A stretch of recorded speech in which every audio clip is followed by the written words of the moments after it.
All right. Welcome back to the PCC podcast. And today we're going to be talking about the real reason you keep starting over and why it's not self-sabotage. Okay. So this is going to be a really key episode for those of us who feel like maybe the last couple episodes about restarting on a Monday, your bounce back routine really resonated for you. This is going to kind of explain what's actually going on outside of just the tactics. Like I gave you the tactics last week, I gave you the tactics the week before. This is really about what's going on under the surface with your nervous system. So let's dive in. We are going to talk about today how self-sabotage and self-protection are very different things. So you might find yourself continuing to start over on Monday, start over New Year's, start over next month, and always find yourself in a position where you've fallen off track and you need to start again. The difference between self-sabotage and self-protection is that self-sabotage is based in shame. Doing something that you know hurts you, but it's because you're thinking, what's the point? The problem here is that it's conscious, right? So you see yourself repeating the pattern, which makes the shame spiral worse, right? So for example, it's like you take one bite of the cookie and then you end up eating the whole box or the whole sleeve because you already feel like you ruined it. Or it looks like skipping the workout because you feel like you don't have enough time, right? I want you guys to remember the key word here is because you feel. Okay. And then second, self-protection is something that is primarily subconscious. So your nervous system is detecting a perceived threat informed by your past experiences, and that is what is causing retreat, right? So you feel yourself pull back, but you don't know why you're pulling back, and it's like it happens, but you had no control over it. Okay. So for example, you get overwhelmed at work and you forget to track your food. It's because your brain is perceiving threat from the workload, even though it's not a physical danger to you. And then your focus is automatically narrowed because of your nervous system response. This also looks like not being able to stop scrolling before bed because your nervous system is craving relief and dopamine from the stress of the day. So the key word here is because of your nervous system response, okay?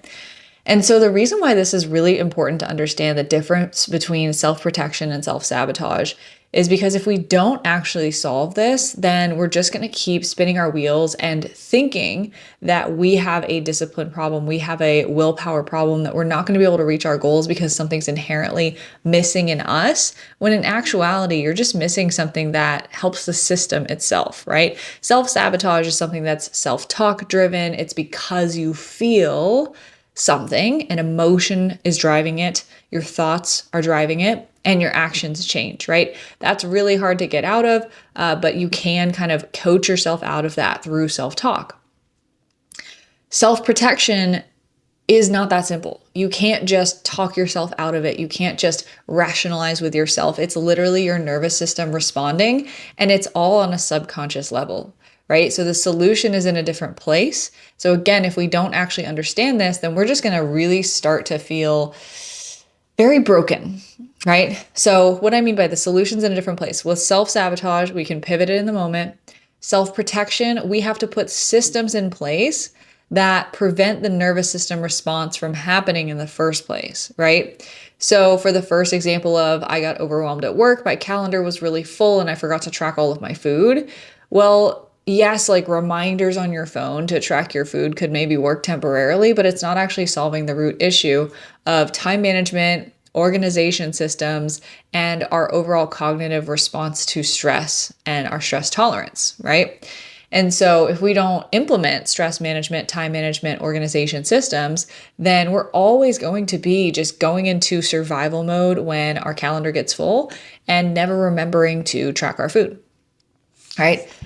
Second example, stress management practices and a wind down routine throughout the day for our scrolling at night, right? So if we're scrolling at night and we can't get ourselves to stop, you can like try to tell yourself like, just stop, but it's really hard. And the reality is that our brains are not really built to deal with all of what smartphones are capable of nowadays. I've said this a number of times because I'm really passionate about it lately. Like smartphones have only been around for like 12 or 13 years. Like there's no reason why our brains are equipped to be able to deal with that effectively and efficiently and be able to talk ourselves out of continuing to scroll, something that's been engineered for us to have a massive dopamine hit after dopamine hit. Okay, so if we don't put in some kind of stress management practice throughout the day, then we're going to keep craving the release, the relief, the numbing, the effect that we get from scrolling if we don't deal with it through the actual day, or at least have a wind down routine at night before we go to bed, right? For me, that has become putting my phone on my brick and not having access to any social media, even if I am watching TV, okay? And so there's something here where there's levels to this stuff, right? I'm not saying you can't watch your favorite show with your significant other at night. I'm saying watch your show, but like, don't have like a screen in front of you and then another screen and then only be looking at your phone when the TV's running. Like, that's double blue light and you're not even paying attention, right?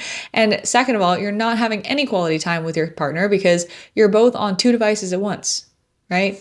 So we want to have that routine that's going to help you undo the self-protection mechanism of numbing out and trying to just not think about the next day and how stressful it's going to be.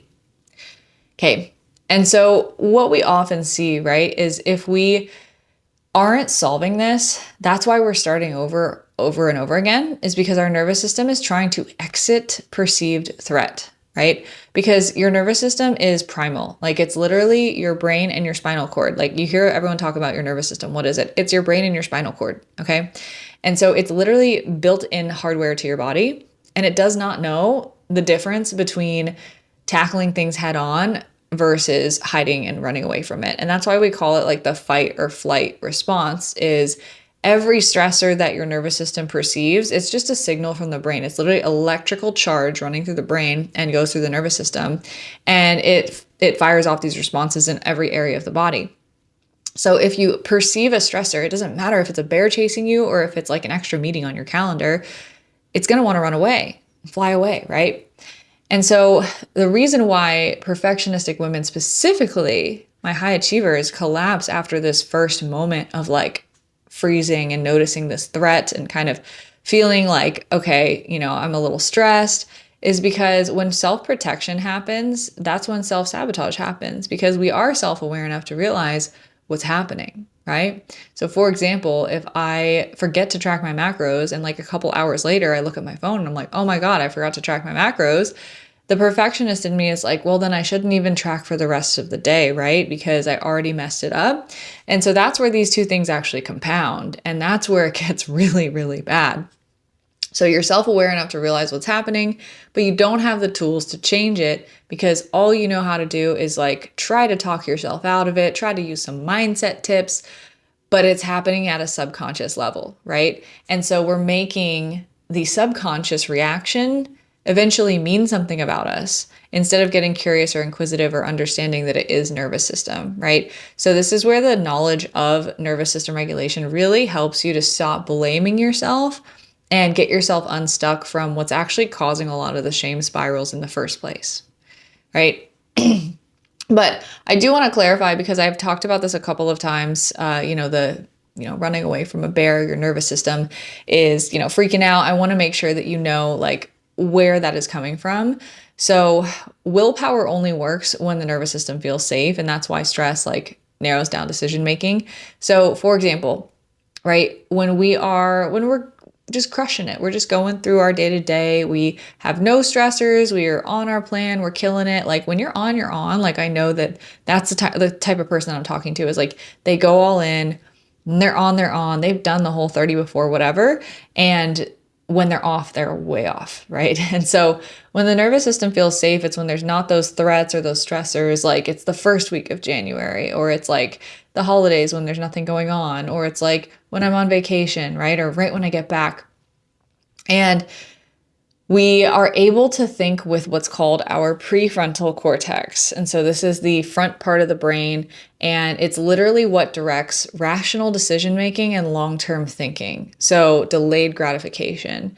And when we are in a fear-based state, or our nervous system is firing, the amygdala is what contrasts or works against the prefrontal cortex. They directly oppose each other. So the amygdala is the center of the brain that processes fear and emotion. And the prefrontal cortex and amygdala, you want to think of it as like they both can't really be on fully at the same time. Like if one is going up, the other one's going down, and they could kind of meet in the middle, but they're never going to be like both up or both down at the same time.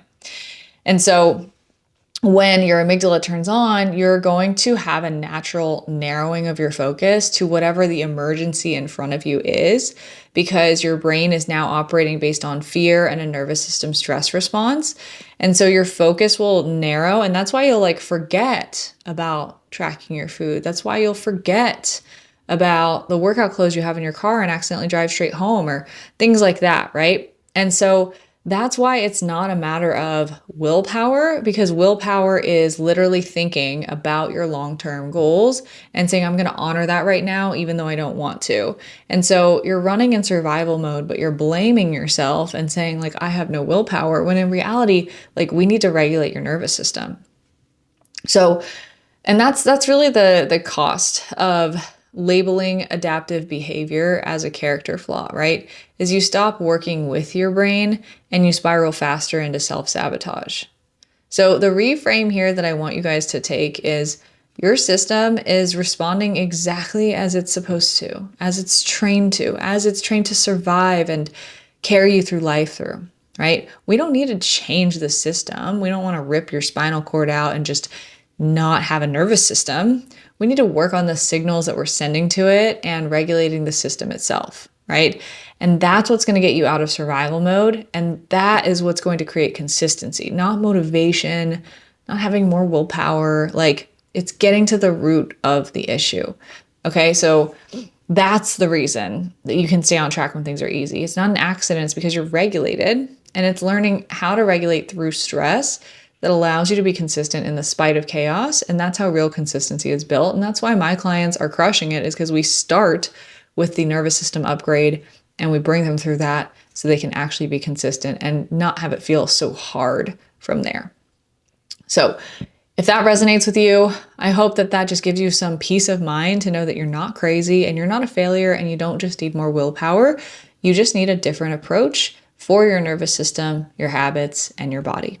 So thank you guys so much for listening. I appreciate your attention because I know that's your most valuable resource. And I'll see you back here for the next episode.